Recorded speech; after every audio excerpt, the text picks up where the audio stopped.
It's me, Renee. I'm back. I know I said yesterday that I wasn't gonna come back. Plans changed. I'm here. So yeah, when you see this, it's Norwegian National Day. Happy us. Happy us. That sounds weird. Yeah. So I suppose a lot of different countries do it a lot of different ways. In Norway, like if you ask a Norwegian on any day except National Day, if the patriotic is like, nah, no, it's fine, nice enough. But the 17th of May, we're all like, oh, we love Norway! Even though, like, usually it's often a day where it's rainy and cold. Though, happily today, this year it's supposed to be warm a lot of places in Norway, so that's nice. But yeah, also in Norway, we do a thing where it just seems like a lot of places I feel like National Day, you have like a military parade, or you might have some sort of food, and that's kind of it.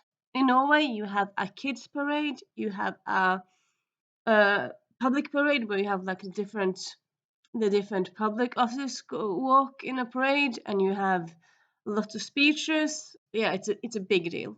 Like there was speech by the king that went viral from 2016. That was that was from the 17th of May. I'll find if I can link it and write it down here.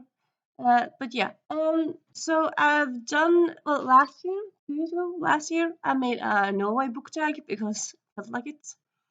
So check that one out if you want to. I can link it also down below. But also, I've done this video kind of before, but also, a fun video is always fun to do again. And so I'm gonna do a video where I talk about books, English books that I kind of feel like deserve to be translated into Norwegian, because sadly a lot of books, well, a lot of books are, yeah, but like there's a huge amount of English books that aren't translated, and that's quite sad. Yes, you could argue a lot of Norwegians read English. We were capable to read English, so a lot of us read the book topics in English. But at the same time, there's a lot of people who don't, and it's kind of sad that we don't. If you're not capable, if you're one of the people who don't have a good ear for English, that you can't access these amazing stories. And also, you could argue that, well, Norway is just like a tiny country. You just have 5 million people. Yes, we have 5 million inhabitants. Not more than that. The inhabitants of London could fit in a way. But still, it's like, well, Denmark has a lot of books translated to Danish. And I don't think that they did that many more than us. Swedes have also many books translated to Swedish. They are double our size. They're 10 million, around that. So I suppose you could throw away that argument in that way. But still, it's like I mean, just because a language is small or a country is small doesn't mean that you shouldn't have books accessible in it. That's kind of sad. Also, I'm pretty sure that Icelandic have like a lot of books, I believe. So yeah, I feel like that's just kind of a stupid excuse, really. And like often people, at least know, talk about how more people should be readers and should, yeah, because less and less people read nowadays in Norway, both adults and kids. And I feel like in today's world, there pretty much is a book for everyone. But I feel like the thing is that I feel like there's a lot of cool books in English that has not been translated, and that kind of feel like then you're kind of missing a big audience there, and that's quite sad. Because what if your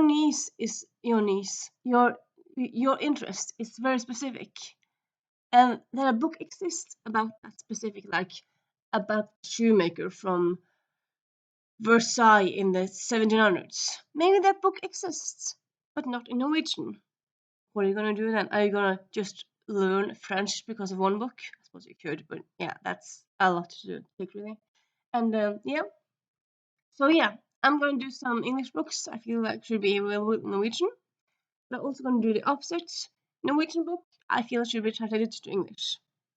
There are quite a lot of Norwegian books that are translated, but I just saw that statistics for this yesterday, where they talked about how most of their books that are translated from Norwegian to other languages, they're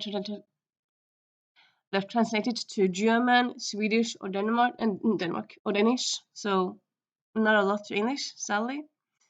So yeah, hopefully some publisher people will see this and be inspired, or just maybe your readers see this and you'll write to your publisher, or to some, write to your publisher and like, please publish this.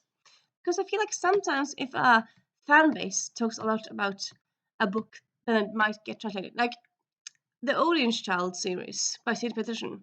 It was translated to Thai, uh, to Persian, to I think maybe it's also in Chinese. Well, a lot of languages way before it got turned into English. Like just kind of started a few years ago. So yeah, sometimes the English gets its last. So yeah, I'm gonna start with Norwegian books. First, we have Kjendis which is a fluffy, cute little YA romance story. This first book is set during summer. The second two books are, set during the school year. But yeah, this is a summer romance story, but also one of the people in a love story, in a one of the love interests is a celebrity, a singer. So that's kind of like the aspect of, oh, how am I gonna be together with a celebrity, like the civilian with a celebrity, and it's fluffy and nice, and love it so much. And then we have Til jord skal du bli by Anders Totland. So this has gotten a lot of good hype and review in Norway. I believe it's probably I think it's already been like made, or like planned to made into German and lots of other languages. I don't think it's been made to English yet, but yeah. I believe also there might be some talks about a movie, but yeah. I talked about this book before, but yeah, it's just a very cool book about a loner who's kind of a loner who lives by himself in the countryside, who doesn't talk to people, who's just a bit of a grumpy head. And then circumstances happen, and suddenly he's killed some MC guys, and he has to take care of a kid. And yeah, I would say it's kind of Frederick Bachman-ish. It's kind of the same style. It's like a book that's kind of it has crime in it, but I wouldn't say it's a mystery. It's not a crime story because you know from the get go a lot of things that's happening. Like, it's not a mystery about it really. I would say in a way maybe it's a bit more the Python-esque.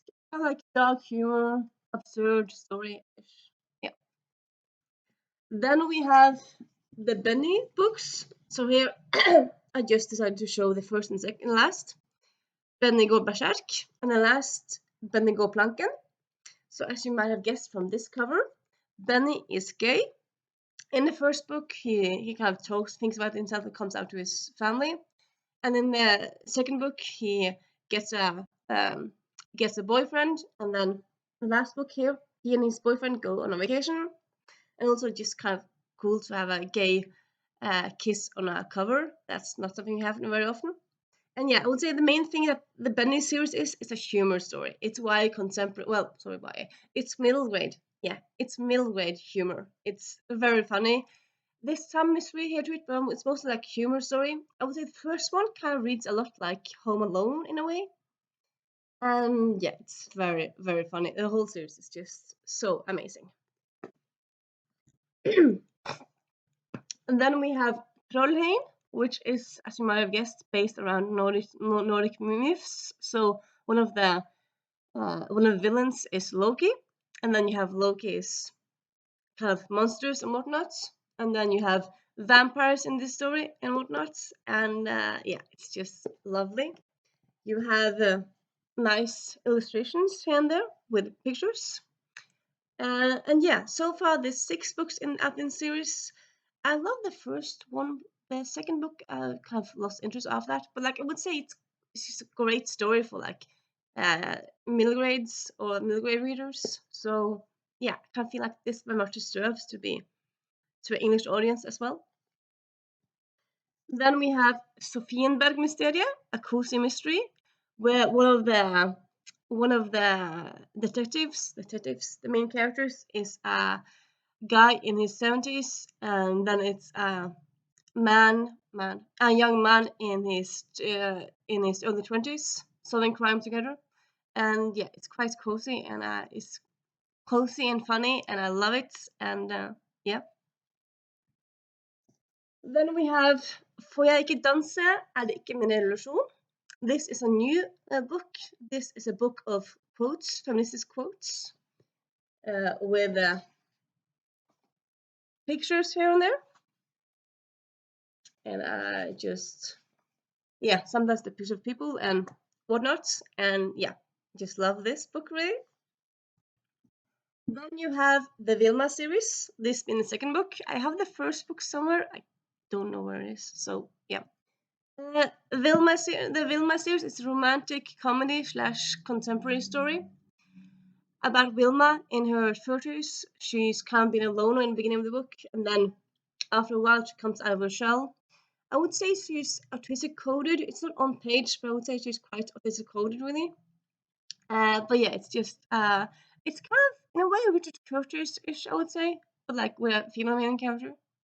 Also, the first book, this is the second book. The first book has just been like, well, I think maybe as of now they're still filming the book, and that's becoming a movie. And I just saw that that's also they're also kind of wanted to release the movie outside of Norway as well. So you might see the movie as well as maybe see the movie first and then you get the book afterwards. Maybe if the movie is big, you do that. I don't know. Do people like romance movies not in English? You probably might do that. I mean, you see Netflix stuff from all over, so yeah. And then we have by the same author, Anton Andre Flokdyr, which is a trilogy by the same author. This is again I would say it's a middle grade trilogy. It's a contemporary trilogy about humor and like a guy just living his life and kind of misunderstanding things and things become messy and whatnot. And it's very very fun. So that's Norwegian books. Almost Norwegian books. Now we have Hør Hera by Guladi Sharif.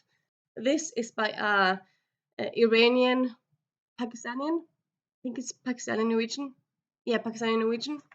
And so it's written in like very very quickly formed, and it's in a way it's very it's not one of those books where nothing really happens. It's not a lot of plot. It's just a guy going around talking about life.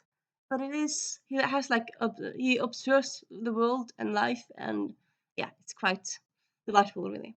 It's also become a movie, so you might see this movie if you want. I don't know if you can find it somewhere. Maybe it's on Netflix, maybe. Yeah. Anywho. And then I have to move a bit because I am busy. I'm gonna do stuff after this. So I'll show you English books because that's, I feel like a lot of these I already talked about. So Hat Makers by Tamsin Merchant needs to be Norwegian. And then we have Charlie and Nanda series. It needs to be in everyone's hands, especially Norwegian people as well. Not Your Sidekick. Written in the Stars. Darker Days by Jess Acado. The Bone Spindle. Half a Soul. Text by Julie Chaffis. Diary of a Confused Feminist. And A Caribbean Heiress in Paris. And that's kind of this little video. I hope you have a nice day and also weekend. And I'll see you in a few weeks because next week I'm away. So bye.